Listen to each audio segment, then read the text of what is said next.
Aziz Mulej, Ġesu, inti ħaj u int preżenti hawnhekk fostna, kellimni llum il-kelma qaddisa tiegħek u minn daw kollha li ħajtkellmu f'ismek Mulej u jirċievi glorja u nuri tifħir f'dan il-post u mill-poplu tiegħek illum f'isem Ġesu Kristu. Għal glorja tiegħek missier. Amen. Come my brother, here come. Għaduni mikrofon ieħor, please. Għandna testimonjanza dan ħuna jixtieq jagħmel testimonjanza ta' x'għamel miegħu il-Mulej. Fidejk, my brother.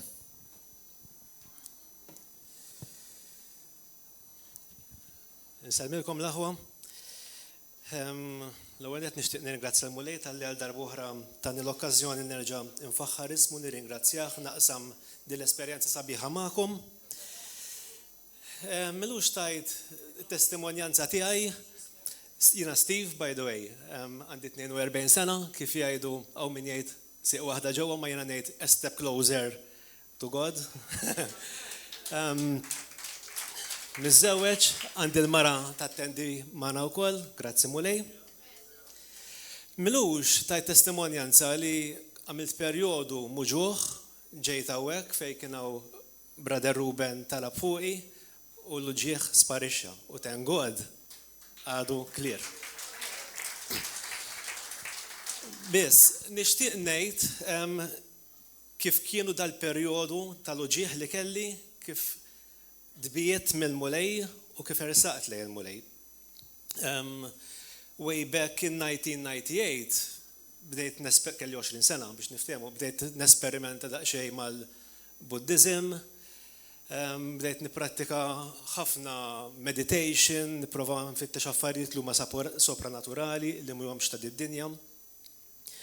U il-ħajja bdiet ittini daqsxejn bil-ħarta, ma grazzi Mulej dejjem bqaj pożittiv, il-Mulej qatt ma nesjini dejjem baqa' jkellimni, jien nipprova nisimgħu perjodikament u nerġa' nitbiet. Fin-1999 tlajna 2000 xi ħaġa tlajna anke l-Indonezja, jiena u l-mara tiegħi fejn hemmhekk tlajna fuq muntanja, għalunna ħanaraw tempju. F'dan it-tempju laqgħuni ma' dak li huwa so-called profeta li mingħajr ma naf u mingħajr ma konna nafu jiena u Marti daw għamlu ritwal fuqna. Ovvjament kont naf x'qed niġri, ma kont għadni żgħir u kont mistħi biex ngħid le, u kont nibża ngħid le. U llum jiena ngħid l-aħwa noqogħdu attenti x'bibien inħabtu, għax mhux kull bieb jiftaħlek it-triq it-tajba. Illum grazzi Mulej il-bieb it-tajjeb sibtu u mhux ħanitilfu. Wara din l-esperjenza tal-Indonezja, l-affarijiet baqgħu fuq saħħti, baqgħu sejrin lura. Li nista' ngħid fi-2000 kelli inċident b'mutur, għamilt sena u nofs ma nimxix. Ftit wara li bdejt nimxi kelli t-tieni inċident, tajruni minn fuq bankina u ksirt irkopti, reconstruction, ħadu li mill-hibbon, għamlu rikopa ġdida, ħadid boldijiet li l-lom naħħejthom, grazzi Mulej. Il-mediċini li ħadd u anke l-antibiotics u l-painkillers li ħadd ovvjament ikkawżaw problemi oħra bħal ftuq fl-istonku u aktar affarijiet. Mhux qed ngħidilkom hekk biex titħassruni, qed ngħidilkom hekk biex tkunu tafu minn fejn ġiet hawn min jgħidilha saħħta. Jiena ngħid li ma kontx mal-Mulej u ma kontx protett biżżejjed. Wara dawn l-inċidenti wkoll kelli spinal injury fejn ksirt wieħed mill-irkiekel ta' dari. In the meantime kien hemm ħafna okkażjonijiet. Xi ħaġa li meċ li ġrat l-Indonezja u li din il-ħaġa jiena u Marti qatt ma tkellimni ma' ħadd qabel xahar ilu fejn kien hawn żewġ taħwa li xxerjajt l-esperjenza, waħda minnhom edem qed nara sister. U ħassejt li wasal il-mument li nitkellem fuqha. Da il-profeta waqt dar ritwal qabad u mingħajr awtorizzazzjoni minn tagħna mingħajr permess qabad jitkellem fuq il-futur tagħna tiegħi u ta' Marti. U beda jaqrali il-xorti, il-futur. U jiena kont hekk naif u wadam x'inhu jgħid. Żewġ affarijiet minn ħafna li għalli li inti bniedem ħatkun sikk u kelli dawn l-inċidenti kollha u għalli it-tfal tiegħek ħajkunu sikk ukoll. Xi ħaġa oħra li tajjeb li tkunu tafu qed ngħidha llum għax illum hawnx it-tifel ukoll.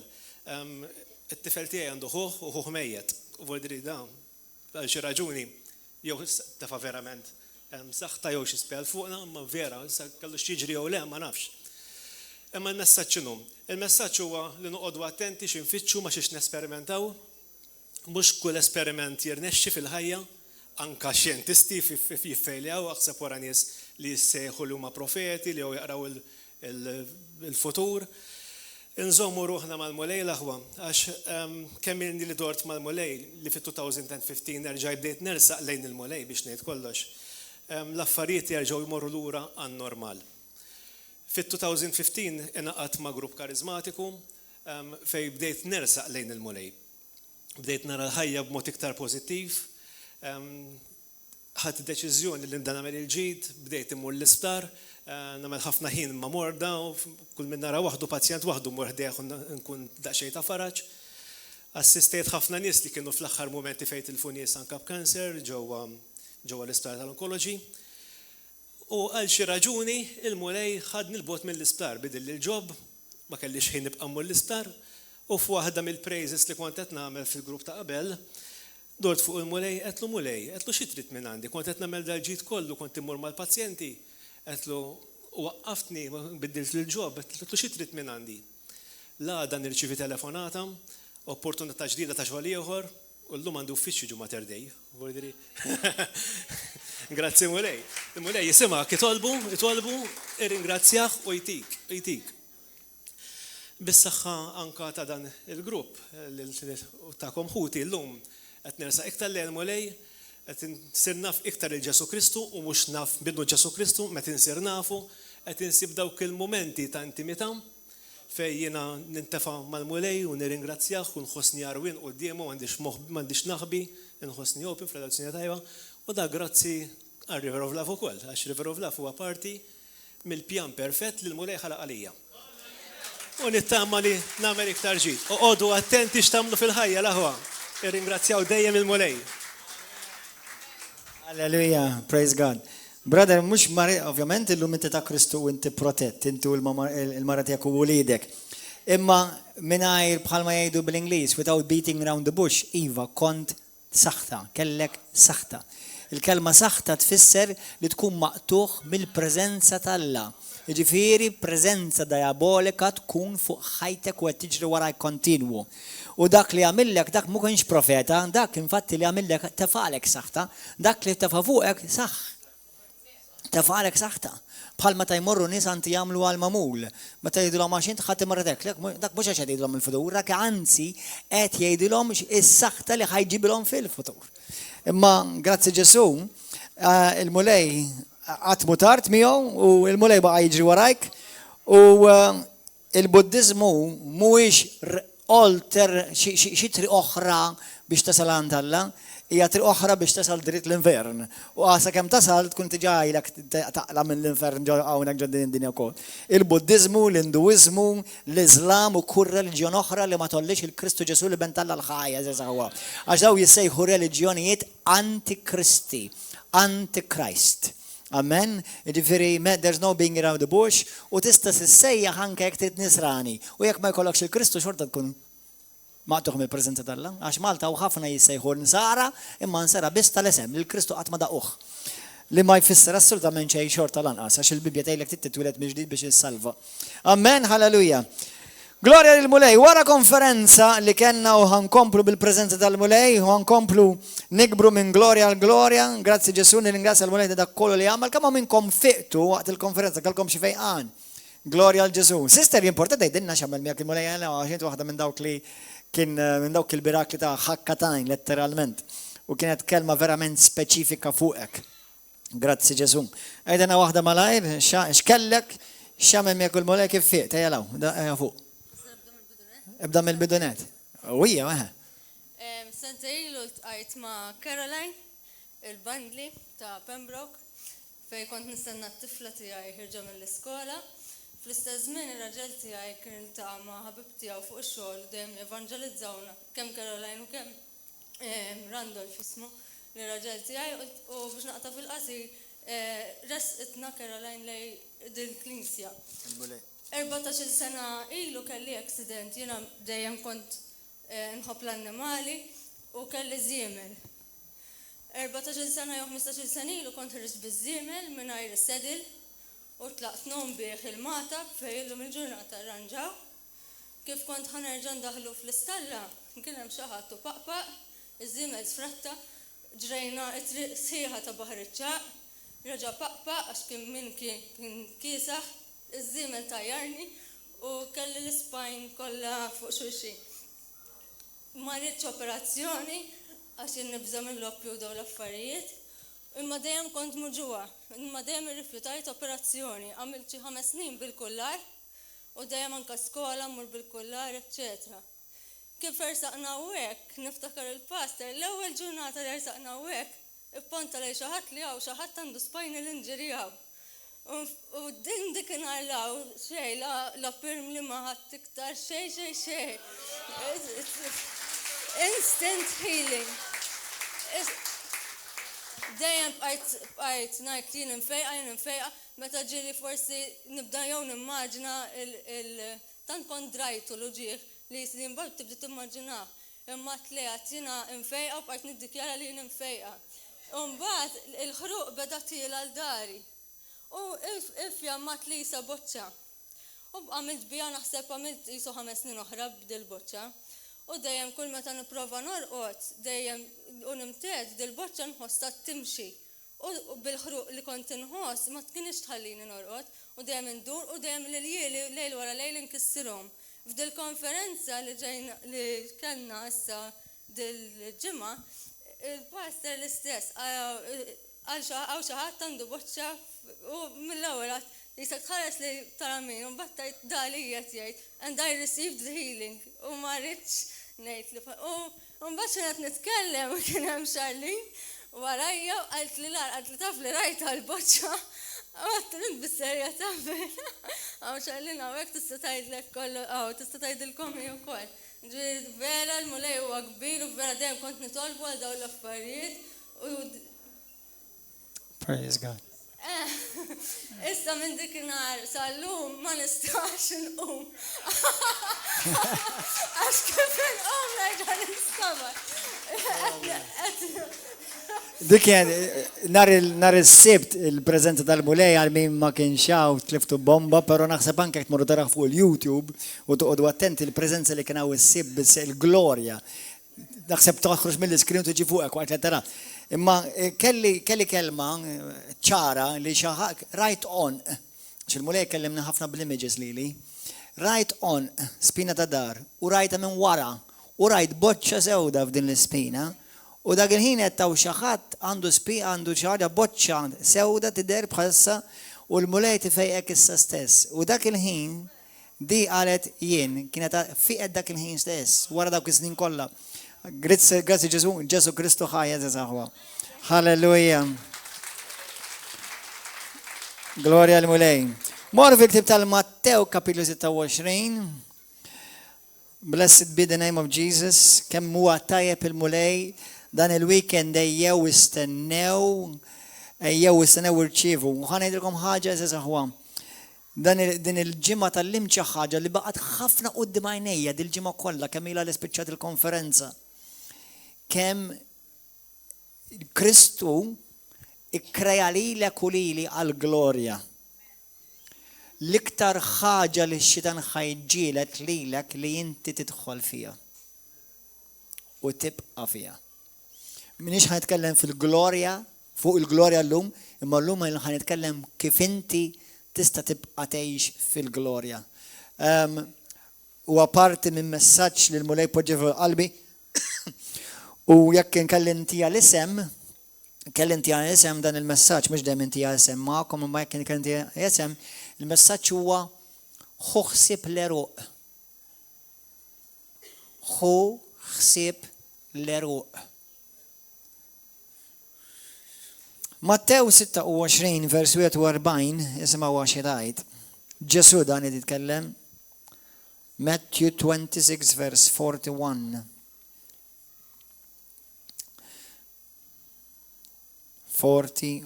Isru u itolbu biex ma tidħlux fit-tiġrib. L-ispirtu iva irid, imma l-ġisem dajjef. Isru bl-Ingliż tgħidlek watch and pray. Li ku kelli nagħtik eżem bl-Ingliż ngħidlek watch your roots. Moħħkom hemm maħwa. Moħħkom hemm. Watch your roots. Isru u tolbu. Issa da Ġesu qed jitkellem u qed jitkellem mad-dixxipli tiegħu, mat-12 dixxiplu li aħna nsejħulhom l-apostli li huma l-pedament tal-Knisja li fuqhom aħna nimxu fuq il-passi tagħhom għax l-Iskrittura Testament ġdid kitbuha huma. U wara Ġesu kemm iwissil l-Knisja tiegħu u qed ngħid dan il-messaġġ illum għaliex. Għax f'kull konferenza li konna, aħna kull sena ikonna żewġ konferenzi kbar. Holy Spirit Conference f'April u Faith Explosion f'Settembru. Wara kull konferenza, għax ovvjament fl-ispirtu aħna nkunu tlajna vera ħaj, l-għadu jattakka. L-għadu jattakka dejjem. Imma inti tant kun tlajt ħaj spiritualment li x-xitan li t-waqqak minn hemm. Allura, u din innotajta, li wara kull konferenza, u jew nkella meta Alla jbierkek u meta Alla jużak, tara l-attakki jiżdiedu. Kemm hawn minnkom bejn nhar il-ħadd u llum diġà ħassejtukom attakkati. That's right. Amen. Meta kienet is-sibt fil-għaxija wara dik il-konferenza kienet baqanna l-ħadd fil-ħodu.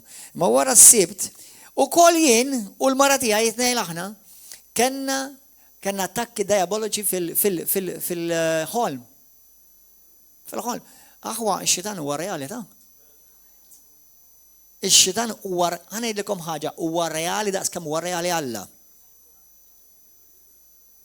Mhux qed ngħidlek huwa b'saħħtu daqs Alla, imma huwa reali x-xitan daqskemm huwa reali Alla. U ħanejdilkom aħwa, għal dawk li intom tħossukom b'saħħitkom fl-ispirtu. Cowboys, ix-xitan ra ħafna u qatel ħafna minnhom. Tafx xi tfisser cowboys hu? Ġifieri nies li jaħsbuhom li huma b'saħħithom. U għalhekk qed ngħidilkom u l-kelma li l-mulej xi kultant jew itini elenku, jtuni serja ta' film sħaħ, jew kellha kelma waħda. U l-kelma kienet take care of your roots. Ħu ħsieb l-eruq. Għax kull ħaġa tiġi mill-eruq. Qabel ma jiġi l-eruq jiġi ż-żerrija. Miż-żerrija mbagħad jibdew l-eruq. Allura issa il-komplement tas-siġra u x'tib ta' frott is-siġra ħa tagħmel jiddependi mill-eruq. Allura ħafna drabi aħna niddiljaw mas-siġra. Imma fil-veru sens tal-kelma aħna rridu niddiljaw mal-eruq. Qed tifhem aħwa? Għax inti bniedem illum forsi jidher ħelu. Għada il-mara tidher sweet. Però hemm xi ħaġa bħalma jgħidu bl-Ingliż broiling on the inside. Sakemm xi darba toħroġ frotta. U jekk l-eruq ma jkunx ħsibu tajjeb, il-frotta ħatkun ħażina. Il-frotta ħatkun ħażina. Mela isru, oqgħodu attenti, ħanilkom ħaġa aħwa. Aħna nistrieħu fi Kristu biss, imma qatt ma norqdu. This is a powerful statement. We rest, but we never fall asleep. Tħallathomx dawk it-tnejn. Ħafna Kristjani raqdu. Ħafna Kristjani li ġewaw bħall-aħwa li taw xeda llum, taw xhieda huma wkoll. Nies li raw mirakli bajnihom u missewhom bajnihom il-mirakli. Nies li nħellsu mix-xitan u tgħix kemm daru u tqabdu għaw mal-art u taw xhieda u anke fuq televiżjoni li x-xitan u ġew meħlusa bil-qawwa tax-xitan. U llum qed jerġgħu iduru mal-qżieqes. X'ġaralhom? Ma kienx veru dak il-fejqan. Ma kienx veru dak il-miraklu. Jew ma ħadniex ħsieb l-eruq.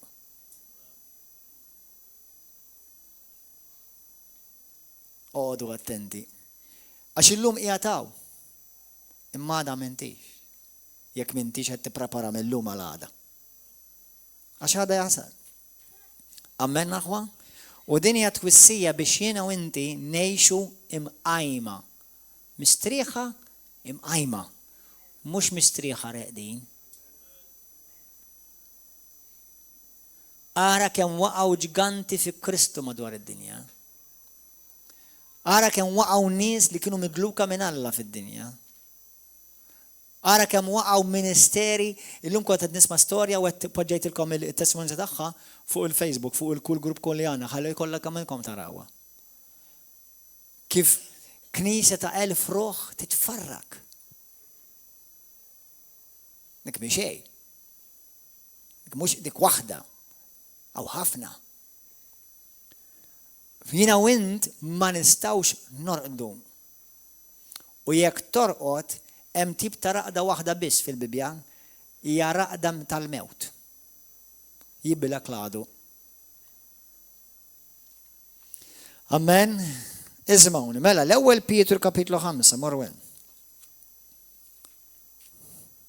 Skrittura li mhux mintomx familjari magħha di. Jiena llum qedtilkom qabel ma bdejna l-messaġġ u ħanerġa' ngħidha. Kemm hawn minnkom tixtiequ tiġu ordained, għada petado, tiġu ordained, diakni, responsabbli, ovvjament il-biċċa kbira ħajbdew minn responsabbli prasit. Għaliex minntomx kollha torlu għajdejkom. Tidaħseb li għax ma tiġix ordained m'intix responsabbli? Amen. Ma jimportax, kulħadd bil-bidu jibda qalbi, ħadd ma jibda mit-tmiem. Kulħadd mill-bidu jibda.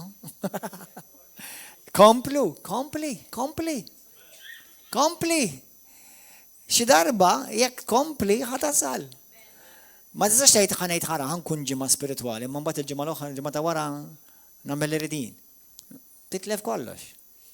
Ma tistax tgħid ħanagħmel sena nieħu l-courses, nimxi mal-mulej mbagħad immur jinnaf party, jinnaf u nitbal. Kif jgħidu bil-Malti. Inti ħadd titlifa kollha dik is-sena li tkun binejt. U hekk irid ix-xitan u hija mhux ftit u mhux ftit daqshekk u għal dik il-ftit jitleflek kollox kull ma bnejt.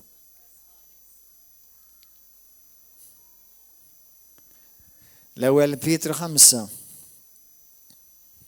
Skrittura li l-koll kemm aħna għandna nkunu nafuha u nimmeditawha. Halleluja. Vers 8. Anzi ħanibda minn vers 7 l-ewwel. Le, vers 8.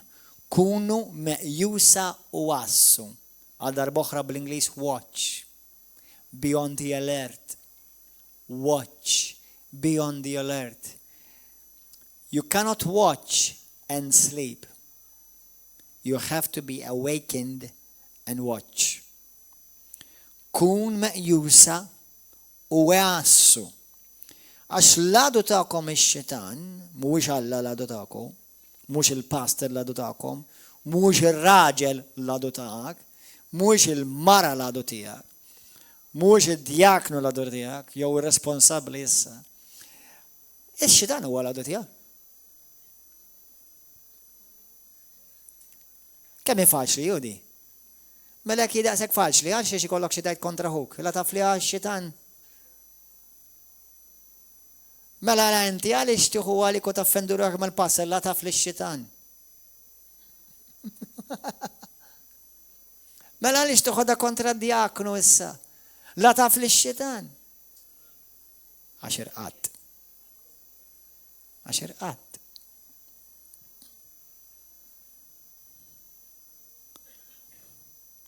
Illum kontet nara video.